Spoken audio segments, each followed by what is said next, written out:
In the old Wild West, some men carried guns. Others carried ghosts.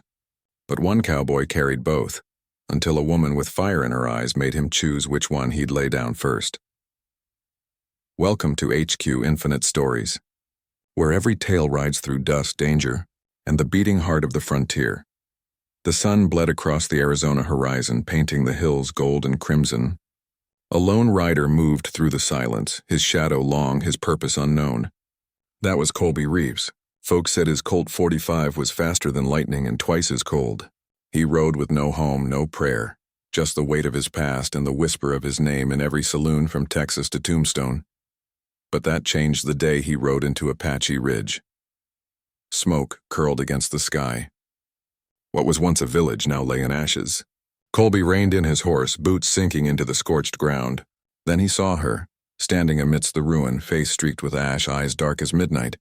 Her name was Tia, Apache by blood, fierce by nature, and unbroken by loss. She didn't run when she saw him. She just looked him dead in the eye and asked, "Did you do this?" Colby shook his head slowly. "No, ma'am. I just rode in." Her voice cut sharp as a blade. "White men always say that." He dismounted. "I ain't like most." She laughed bitterly. "Then what are you?" He looked at the ashes around them. A man who's seen too much of this. Silence settled between them, heavy and alive. Tia knelt by the fire pit, whispering words to a small bone charm in her hand.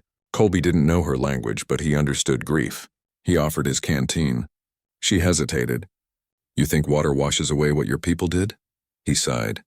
"No, but maybe it keeps you alive long enough to change something." Her gaze softened just a little. As she took the water, her fingers brushed the gun at his side. Her eyes narrowed. "Why does your gun rise when I touch it?" Colby froze and unsure whether to laugh or apologize. She wasn't smiling.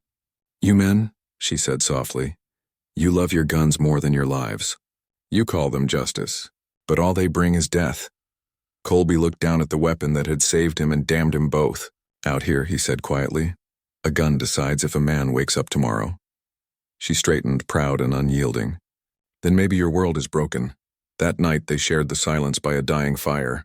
She spoke of her people, of songs, hunts, prayers, and peace before the white man's war. He listened, unable to defend his kind. When he asked why she stayed among ruins, she answered, "Because if I run, I forget them. I stay to remember." Colby removed his hat. "You're braver than any man I've met." "Bravery," she said, "is what's left when there's nothing else." Under the stars, their walls began to crumble. Not with words, but with understanding. At dawn, Tia looked east toward the sun. Colby saddled up. "You got anywhere to go?" She shook her head. "Well," he said with a faint grin, "Coyote Pass is safer than here." She hesitated, then nodded. They rode side by side, two souls carved by pain, walking the line between hate and healing. Days passed. She taught him Apache words for sky, water, and spirit. He taught her to track deer and shoot straight, though she said she'd rather never hold a gun again.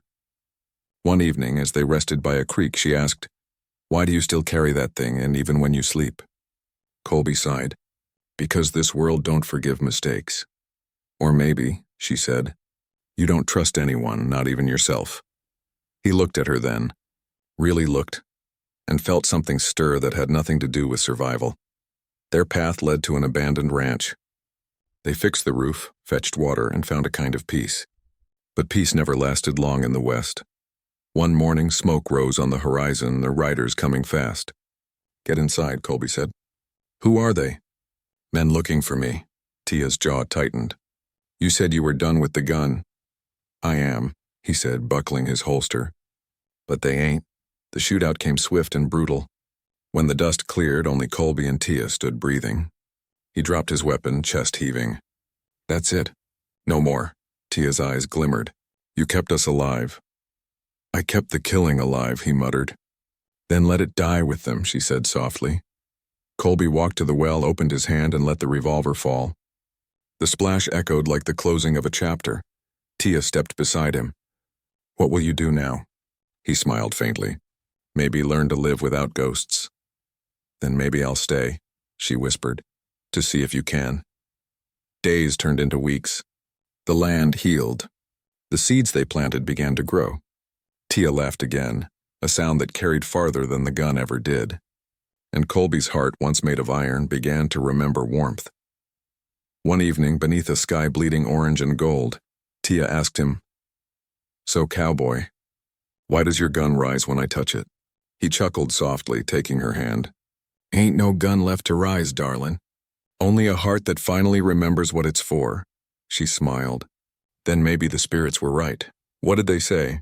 "That peace doesn't come from laying down your gun," she whispered. "It comes from finding someone worth putting it down for." The wind swept through the canyon carrying their story, a cowboy's redemption, a woman's fire, and the question that changed them both. This was the tale of Colby Reeves and Tia, a love carved from loss, a peace born from war. Because even in the dust and gunfire of the Old West, there's always a chance to start again. You've been listening to HQ Infinite Stories, where every story carries a scar, and every scar carries a soul.